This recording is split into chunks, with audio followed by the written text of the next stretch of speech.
What's up, everybody? Welcome to the Good With Project. Today I want to talk to you about why you should either give up or get going. I figured this was a good topic after last week's conversation on how you've been conditioned to be weak and stupid. We have also been somewhat conditioned to be indecisive and irresponsible. This is partly from environmental purposes, and it's partly human nature. Two things are true at the same time. Human beings like to point at everything outside of them, everything external, and say, hey, it's that thing's fault that I am the way that I am. That is partly true. But the problem is when you give something else responsibility for your life and your actions and your current outcome and your current lot in life, then you take no responsibility for yourself and you don't therefore take any action to change anything. So while that is true, the major truth is that we allow ourselves to be controlled too much by our external environment and our external circumstances. You can go back to last week's conversation and probably every other podcast before that and hear some version of that same idea. But because of a lot of the options, that we have in front of us for many parts of our lives, because of so much information that we are bombarded with, because of just so much of the noise that we have in our lives, we are also very indecisive about what we're going to do with our life. And we don't take a whole lot of responsibility for many areas of our lives. I believe that every one of us has one area that we do a decent enough job at. We're maybe not maximizing our potential or maximizing our responsibility. But I think all of us have one area that we do a good job at. Maybe you're really good in a family setting, or you're really good at your work, or you're really good at your garden, or you're really good at whatever. Like you have something that you take responsibility for, but then everything else, likely the important stuff, gets kind of tossed to the side. Health, finances, thinking for yourself, kind of those kinds of things that we just kind of like toss to the side, and we just focus on this one thing that we're good at because it feels good to be good at things. And so we focus on this one particular area. But my argument today is that the floundering and the indecisiveness that we have about things that we want to do and that we should do, that we tell ourselves that we should do, is actually making us worse. And while this conversation is going to hurt me so much to have, just saying some of these things out loud actually is going to hurt, because as I was writing it down, I'm like, oh, damn, this hurts, like just thinking it. But it is the truth of the matter. Having owned a training studio for 10 years and training people for over 15 years, I tried to make myself and tried to be externally as much the optimist as I could, as often as I could, believing in people most of the time more than they believe in themselves. As a matter of fact, I would argue, I don't even know who the fuck you are, but there is a very good chance that I believe in you more than you do. I don't say that because I think that I am this believing person. Just the average person just doesn't believe in themselves very much. Like, they don't believe in their capabilities and their ability to actually do shit in this world very much. There's a lot of circumstances for that. We all have different stories, but that's just the way that it is. So there's a good chance that I believe in you more than you do without even knowing who you are. So having trained thousands of people, and again, seen this in person over and over and over and over again, I've also seen this indecisiveness and floundering of what we should do with ourselves kill people, not literally kill people, but like just tear them apart and make them more insane than anything else. So my argument today is, if you have a thing, and then now is the perfect time to have this conversation also, because it's New Year's resolution time, and guess what everybody's doing? Actually, now that we're almost 10 days in to every year, to every new year, 10 days in, something to the effect of like 70 to 75 people have already quit their New Year's resolutions. By mid-February, 6 weeks in, it's like 90%. Anybody after that, they start to trickle out until it is left with the last like 1% that actually finish through with their resolution, whatever that looks like. You don't have to be that statistic, by the way, but that's why another reason why this conversation is important, because here we are again, and this will happen again next year, and so on and so forth, and the cycle will continue. And we start things on the new year with things that we think we should do. For most people, that is taking care of themselves. That is some sort of either physical activity or dieting or something to take care of themselves, some sort of self-improvement, personal development, physical development, or something to that effect. That's what it is for most people. And we tell ourselves that we should do these things, so we try these things. That's what we tell ourselves. I'm going to try this thing.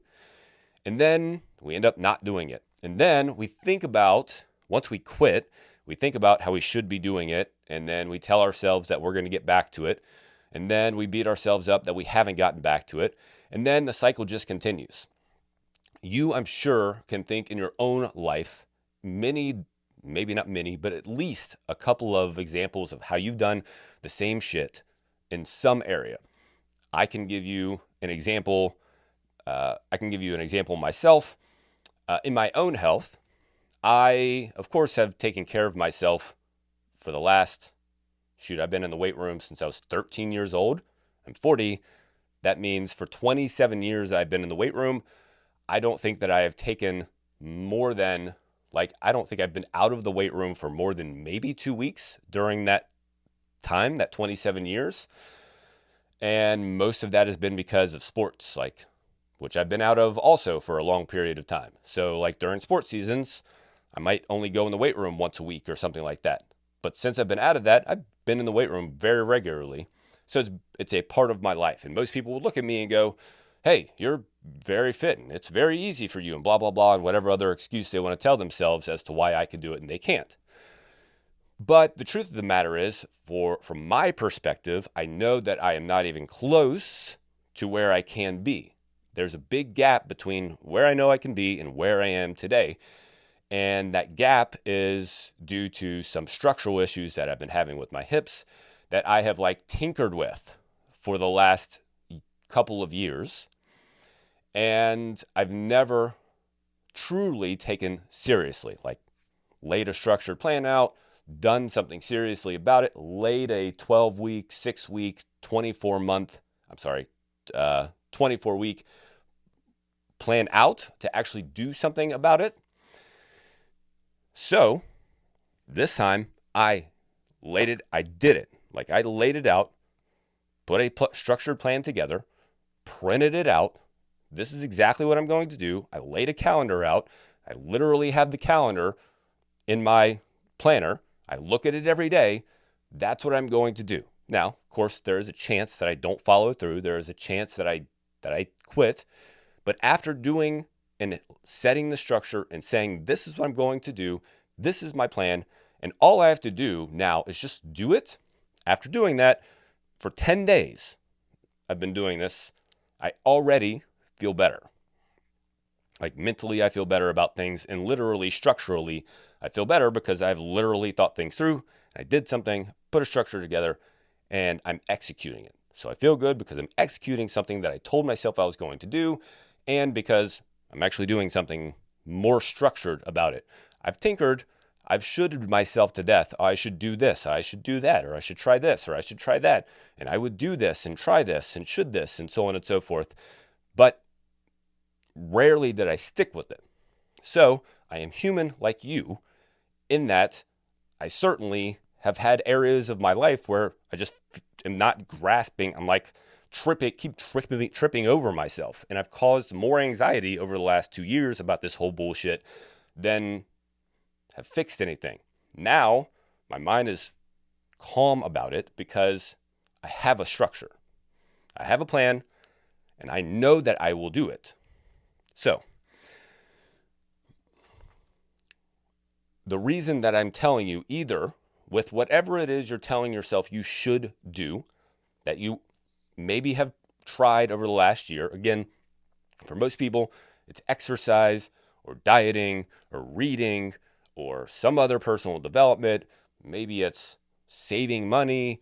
Maybe it's, I don't know, whatever it is for you, looking for a new job, finding a new place to move, whatever it is, whatever you keep telling yourself that you're going to do, either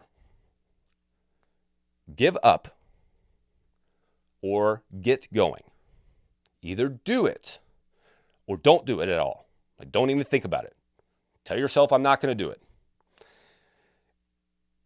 Now, I want to talk to you about why it's important to choose, why this floundering hurts, why this indecisiveness is killing you.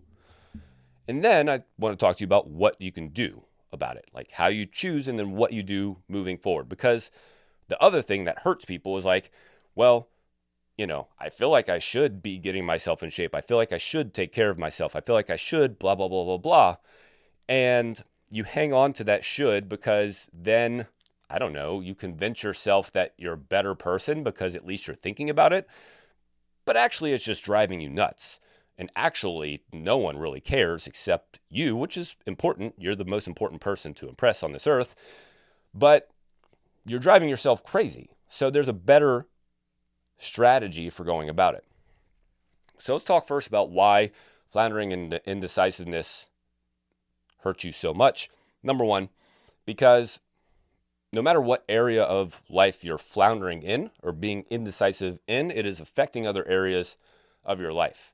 If you're being indecisive in your health and you're like, every once in a while, you're like, hey, I should do this, hey, I should do that, and you tinker and you quit, and you tinker and you quit, damned if that is not impacting other areas of your life. Even that area, like I said, we all kind of have an area where we do take responsibility for, and we maybe we feel like we're really hitting strides in that area. Like, that area is also being hindered in some way, shape, or form because your decisions over here and how you interact over here will transfer to all other areas of your life, whether you're paying attention or not. So that indecisiveness is impacting everything.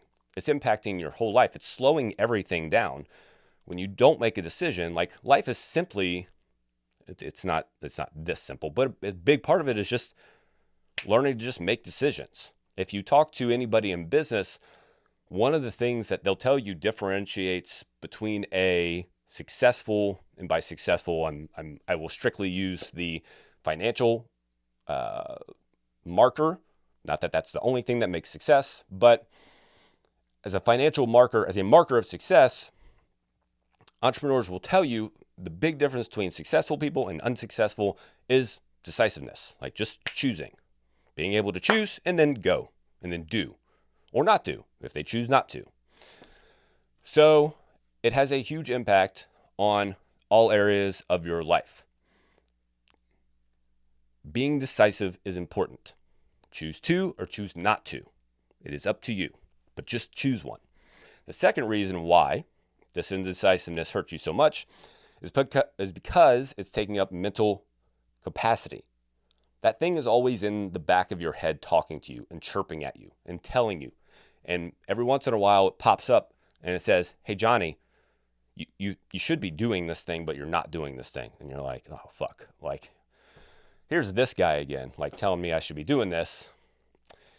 And it takes up a little bit of capacity, and then you got to think about it for a second, and maybe you think about it for a day, or maybe you think about it for a week, and then you feel bad about yourself that you're not doing it, and then so on and so forth. Like, whatever else happens after that. No fun. Completely useless, not productive at all, and completely counterproductive, actually. So it takes up mental space in the back of your head, whether you realize it or not.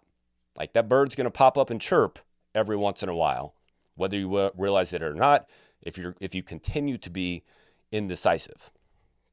And then the last thing is, it adds a layer of stress and anxiety that you don't need in your life, especially if we're talking about, like, you're trying to make a decision on your health, if I should work out or if I should not. The last thing you need is to also layer on stress that you're not working out. Like, it's the last thing that you need. So it adds this layer of anxiety that you just don't need. If you constantly have that thing pop back up and you're constantly reminding yourself that you should be doing this, there's going to be like this buzz of anxiousness there all the time. To go back to my story about trying to structure my hips better and building a program, like I know that I felt that regularly because I would do this thing, I should do this. So I would go do it, and it wasn't very structured and it wasn't very sound, and then I would just kind of like, it would just kind of like go to the side eventually, and I would stop, and then I would feel like shit, and then I'd get frustrated, and then that cycle would continue. So I know how that feels. And that added stress and anxiety is not useful. It's not helpful. So that indecisiveness is adding that layer. And we all know that we've been told that we need to reduce stress in our lives. A big part of that is being decisive about things. Choosing. Making a choice. Now, ironically, human beings, maybe not ironically, but human beings they're just really bad at dedicating themselves to things, to a choice, because they want to be open to, like, they want to always be, they hate the idea of this is the path. But the thing is, you can always choose something different, no matter what. That's why so many people hate the idea of diet. First of all, a diet is just what you're currently eating. Currently, your diet is very likely you go out to eat 5 to 7 days a week. You eat out of a box first thing in the morning or a bag, and at night you probably order in, I don't even know what the name of the places that deliver. Grubhub, is that one of them? I don't know, because I don't use any of them. But nonetheless, that's probably your diet. So the word diet doesn't mean anything other than what you're currently eating. But the idea of dieting scares people because they're like, well, I can never have this again. I can never have that again. Well, fuck no, that's not what that means. It simply means that your structure is going to be different. You can always choose to have something different. You can make a different choice down the road, but this is what you're going to do for now. That's all that means. So at any rate, those are the reasons why being decisive, making a decision, choosing a path, and then sticking with it and moving forward is so important. Number one, because it's affecting every other part of your life. Number two, it's taking up mental space in the back of your head. It's going to pop up regularly and just constantly chirp at you. And then number three, it is adding a level of stress and anxiety to you that is unnecessary and that you just don't need, especially if you're trying to make a choice on your health. The last thing you need is to be stressed out about making a choice on if you're going to work out or not. That's the last thing you need. Okay. So how do we circle this square? I'm sitting here telling you, which is, again, this is why this hurts so bad. I'm telling you, as a person who has dedicated up until this point the majority of their adulthood in helping people get in shape and improve themselves, I'm telling you that you should either choose to do it or choose to not do it. Go or don't go. That's what I'm telling you to do. How do we do that? How do we circle this square? Well, Jerry, I should do this. Okay, I believe, yes, you're right. I'm 100% with you. You should do it. But if you're not going to do it, choose to not do it. And here's how you do this. It's very simple. Number one, choose. Decide. Désir. Decide comes from the French. Désir, I forget what that root is, but désir means to cut off. So cut off, choose, decide. Cut off your options and then do. Whatever your decision is, be okay with it for some period of time. You decide what that period of time is. 3 months, 6 months, 12 months, 1 month, whatever. Not a week, not a day, because if you're deciding every day, that just gets whatever, like that gets stressful in and of itself. But choose a period of time that this is the decision I'm making. I keep coming back to this workout thing and I just can't make a choice. Fine. I'm just going to let it go for the next 3 months. I'm not going to think about it. I'm not going to stress about it. I am deciding to not do it. That hurts to say. I'm deciding to not do it. That's your choice. Make the choice. Own it. Be okay with it and say, okay, in 3 months, at the beginning of Q2, I'm going to reassess and see where I am and see if I'm ready, and then I'll go from there. But for the next 3 months, don't think about it. Don't stress about it. Don't worry about it. Don't should yourself to death. Don't, whatever. Don't let that demon keep popping up in your head. If it happens, like if you happen to just start randomly working out, which that rarely happens, but if you happen to just start doing it, cool, like good on you. But like you have decided and now you're going to move forward. And then you can revisit. Remember, you can always come back and make a different choice. You can always circle back around and make a different choice. While I believe in urgently making decisions as best you can and as effectively as you can, and if you think it's important for you, get the fuck started as soon as possible. If you're not going to do it, just don't do it, because you're making your life worse by keeping that thing spinning. Okay? So if you're not going to do it, choose to not do it. Set a time, sometime down the road, where you're going to reassess. Reassess, make a choice, move forward. Let that cycle continue. That's it. Okay. If you choose to do it, oh man, this is like another 5-hour conversation in and of itself. But if you choose, again, I'm making the assumption that most people are making a choice on doing something to personally develop themselves. Actually, I'm not. Whatever you're thinking about choosing to do, and this goes for 99.9%, I could probably think of an example that this doesn't pertain to. But this goes for 99.9% of people's shoulds and wants, and I need to do that. If you're thinking about doing it, that means it's important. So if you choose to do it, if you have decided I am going to get started, don't get started with the assumption that you may not be able to keep going. When you do that, you will stop, you will quit, you will give up, and then you convince yourself that you are the type of person that can't follow through, can't complete anything, shouldn't be healthy, shouldn't work out, blah, blah, blah, whatever other bullshit or excuse you're going to tell yourself. I know this because I've worked with thousands of people and I've seen it. So if you decide to start and understand that you will keep going. People set themselves up for failure because they start with the, oh, things are good now and I will start now. And if things get busy, then I might have to slow down and I might have to stop.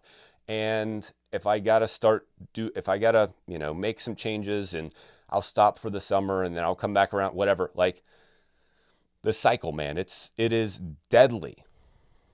If you choose to start, if you decide to start, cut off other options and just fucking do it. Just do it. Start with the intention and understanding that it is your part of your life now, whatever it is. I don't give a shit if that scares you. You're a grown up. You are an adult. Suck it up, start, and do it. Decide to just go and do it. Okay? So on both ends, a little scary, a little questionable, but at least you've made a choice. Again, the floundering, once you've started, like, oh, I'm going to start, and then if I stop, and then blah, blah, blah, blah, blah, like you're just adding stress to your life. It's not stressful to just continue to work out or continue to eat better. It's not stressful. You have decided, and then you're doing. Structure is freedom. We have been lied to about that. Structure actually opens up capabilities in your life. So when you decide to start working out, I am the type of person that now works out Monday, Wednesday, Friday at 5 o'clock in the morning. That's what I'm going to do. When you decide to do that, you have freedom. That's what I'm doing. I don't have to make a fucking choice anymore. I do it.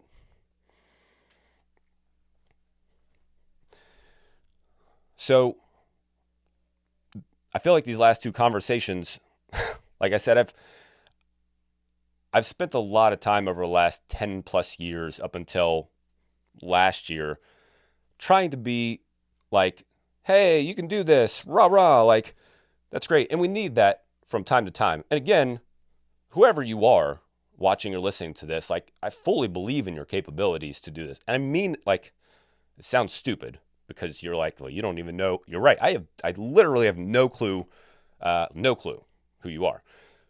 But I fully believe in your capabilities to do this.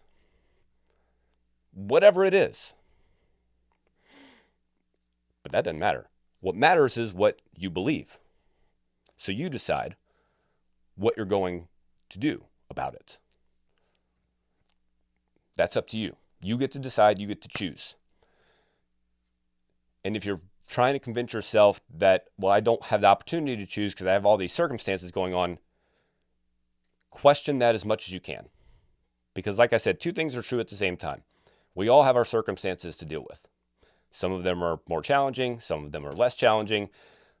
A lot of the time, and I would argue most of the time, we make them a bigger deal than they actually are. And that's why I say question. Question those circumstances as much as you can. Is this thing really holding me back, or have I just convinced myself that it's holding me back? You might find a different answer that might be freeing, and you might just change your life in 2025, as cliche as that is. But you might as well fucking try. Nope. As Yoda would say, do or do not. There is no try. You might as well fucking do it. Okay? Thanks for listening to me babble again. Till next time.